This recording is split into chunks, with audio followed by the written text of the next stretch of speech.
और family welfare centre में ये जवानों को बुलाते हैं बाय ऑर्डर, जवानों की मेन साहबों को बुलाते हैं।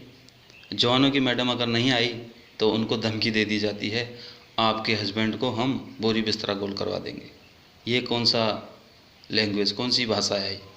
आप जवानों की मैडम, जवान ने किसी कारण बस अपनी फैमिली रखी है, अपने बच्चे रखे हैं, किसी समस्या की वजह से घर में हालात ठीक नहीं है या कुछ दुख बीमार है, चलो मिलिट्री हॉस्पिटल में इलाज हो जाएगा, जवान लाता है अपनी परेशानी से, लेकिन उसको फैमिली वेलफेयर सेंटर में स्ट्रेच किया जाता है, क्योंकि इनकी मेन साहब लोगों को भी कमांड करनी है। इनकी मेन साहब लोगों को कमांड करने के लिए चाहिए, क्योंकि घर में खाना बनाने के लिए जवान है, जूता पॉलिश करने के लिए जवान है, घर की सफाई करने के लिए जवान है।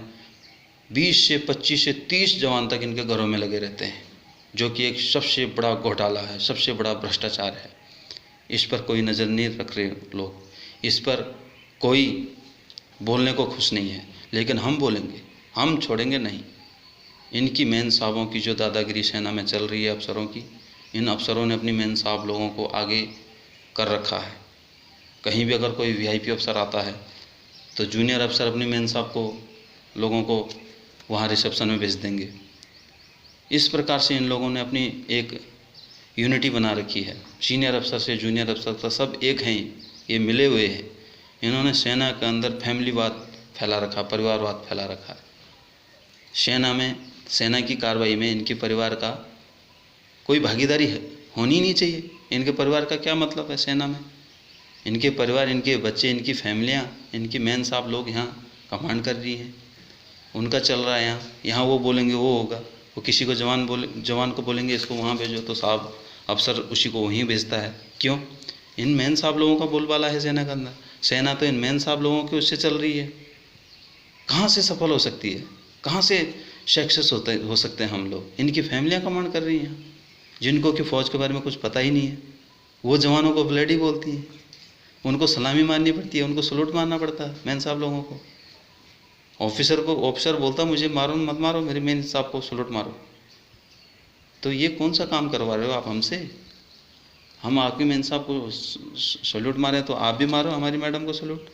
आप हमारी मैडमों को वहाँ फैमिली वेलफेयर सेंटर में डांस करने को बोलते हैं, आपकी मेन साहब लोग हंसती हैं। आपके बड़े सीनियर अफसर आते हैं, जूनियर जवानों की मेन साहब वहाँ डांस कर रही हैं, नाच रही हैं। ये कौन सा तरीका है आप लोगों का? क्यों इतना परेशान कर रहे हो जवानों को?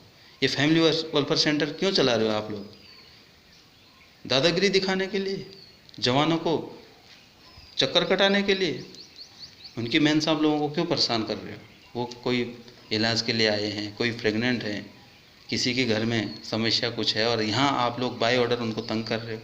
ऑर्डरों में देते हैं, अगर कल फलाने की मैडम वहाँ पे नहीं आई सिलाई मशीन चलाने के लिए, तो वो बिस्तरा अपना गोल कर लेगा और यहाँ से चल देगा, यानी उसको तुरंत पोस्टिंग कर दी जाएगी। इनकी फैमिलियों की, इनकी मेन साहब लोगों की ऐसी पावर चल रही है यहाँ पे। जवान को तंग करने का इन लोगों ने, पूरे परिवार ने, अफसर के पूरे परिवारों ने ठेका ले रखा है। इन्होंने अपनी घर की खेती समझ रखा है फ़ौज को। इनके घर की खेती है फ़ौज। इनका पूरा यूनिटी बनी हुई है, यहाँ से वहाँ फ़ोन चला जाता है, वहाँ से यहाँ फ़ोन चला जाता है। अगर किसी जवान को यहाँ से ये पोस्टिंग भेज भी देंगे तो वहाँ पहले ही इनका फ़ोन चला जाएगा, देख लेना भाई फलाना बंदा आ रहा है, उसको भेज रहा हूँ, उसको देख लेना। इसका क्या मतलब होता है? इसके मतलब जवानों को अफसरों से खतरा है, जवानों को अफसरों से खतरा है। इनकी यूनिटी बनी हुई है, जवान कुछ बोल नहीं सकता इनको, अपने हक की लड़ाई भी जवान नहीं लड़ सकता। इनकी मेन साहबों की चमचागिरी करो, इनके लिए गाड़ियाँ लागू हैं। एक फ़ोन करती हैं, 2 सेकंड के अंदर इनके पास गाड़ी पहुंच जाती है। ऐसी हालत कर रखी है इन्होंने फ़ौज की। यह हालत है आज सेना की। जवान गाड़ी मांगेगा नहीं मिलेगी, जवान को गोली भी लग जाएगी ना तब भी गाड़ी नहीं मिलती। मरने दो बोला, शहीद हो जाएगा। लेकिन मेन साहब बोलेगी मेरे पेट में दर्द है तो 2 सेकंड में गाड़ी आ जाएगी। इनकी मेन साहब को प्रायोरिटी है, जवान को प्रायोरिटी नहीं है, जबकि हकीकत में भारत सरकार जवान को दे रही है, इनकी मेन साहब लोगों को नहीं। लेकिन यहाँ चल रहा सारा उल्टा, सिस्टम पूरा उल्टा चल रहा है। आप क्लोथिंग में देखो, क्लोथिंग में कितना घोटाला है। हम पूरी क्लोथिंग खरीद के पहन रहे हैं, एक भी कपड़ा हमारा स्टोर का नहीं है, सरकारी नहीं है, सारा खरीद के पहन रहे हैं। तो फिर ये क्लोथिंग इशू हो क्यों रहा है? ये घोटाला नहीं है? इसकी जांच नहीं होनी चाहिए? जब हमारे पहनने में वो सामान आ ही नहीं रहा है क्लोथिंग वाला, तो क्यों इशू कर रहे हो? बेफालतू का क्यों खर्च कर रहे हो? गवर्नमेंट को क्यों नुकसान में डाल रहे हो? गवर्नमेंट का क्यों खर्चा कर रहे हो इतना, जब हमने कोई पहनना ही नहीं? हमने अगर कोई सरकारी पहन भी लिया तो अफसर उस पर उंगली उठा देता है, ये कौन सा कपड़ा है तेरा? तो क्यों हमें इशू कर रहे हो आप? जब हमने वो क्लोथिंग पहनना ही नहीं है तो इशू क्यों कर रहे हैं हमें? बेवकूफ़ बनाने के लिए, गवर्नमेंट पर चूना लगाने के लिए सारे मिले हैं, सब घोटाले हो रहे हैं। क्लोथिंग पे भी घोटाला हो रहा है।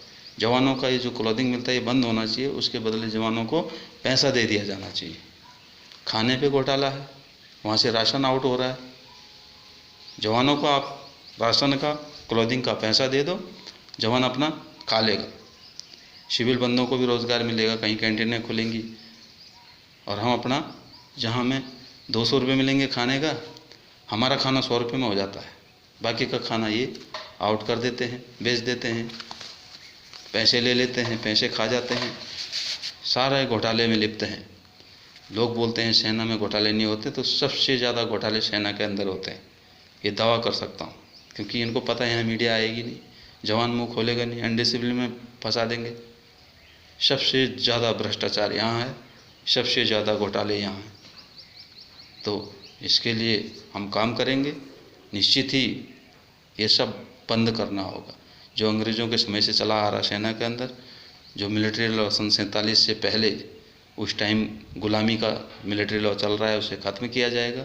और जवानों से जो गुलामी कराई जा रही है, जो अफसर कर रहे हैं, जवानों का अत्याचार कर रहे हैं, जवानों का शोषण कर रहे हैं, अपने सारे निजी काम जवानों से करवा रहे हैं। और जब पूरे जवानों को निजी काम में लगाओगे तो जो हमारा असली काम है उसे तो हम भूल ही जाएंगे ना। इसीलिए हम कहीं सक्सेस नहीं हो रहे, कहीं ऑपरेशन हमारे सक्सेस नहीं हो रहे। मुठभेड़ में हमारे जवान शहीद हो जाते हैं। जो एक हफ्ते हथियार चला के मिलिटेंट आता है वो हम पर हैवी हो जा रहा है। हमारा जन्मजात काम है हथियार चलाना, गोली चलाना, वो हम पर हैवी हो जा रहा है। क्यों? इसका कारण यही है, सेना में प्रोजेक्ट ज़्यादा हो गए, स्कूल ज़्यादा हो गई, कैंटीनें ज़्यादा हो गई, बंगलों में सेना के जवान भरे हुए हैं, इनके रिश्तेदारों में सेना के जवान घूम रहे हैं। इस वजह से जवानों का जो हकीकत काम है वो उन्हें नहीं दिया जा रहा है। इस वजह से वो उस काम को भूल के और वहाँ जब जाते हैं तो धोखा खा जाते हैं। तो ये सब चीज़ें, सेना का निजीकरण बंद होना चाहिए। सेना का जो ये अपना फैमिलीकरण कर रखा है इन्होंने सेना का, ये बंद होना चाहिए। सेना के जवानों से सिर्फ सेना का काम कराया जाना चाहिए। ऐसा मिलिट्री लॉ बनना चाहिए, संशोधन होना चाहिए मिलिट्री लॉ में। और निश्चित ही भारतीय संस्कृति अपना स्थान लेगी और ये काम जल्दी से जल्दी होगा, हम सब लोग, आप लोगों के सहयोग से। जय हिंद, जय भारत।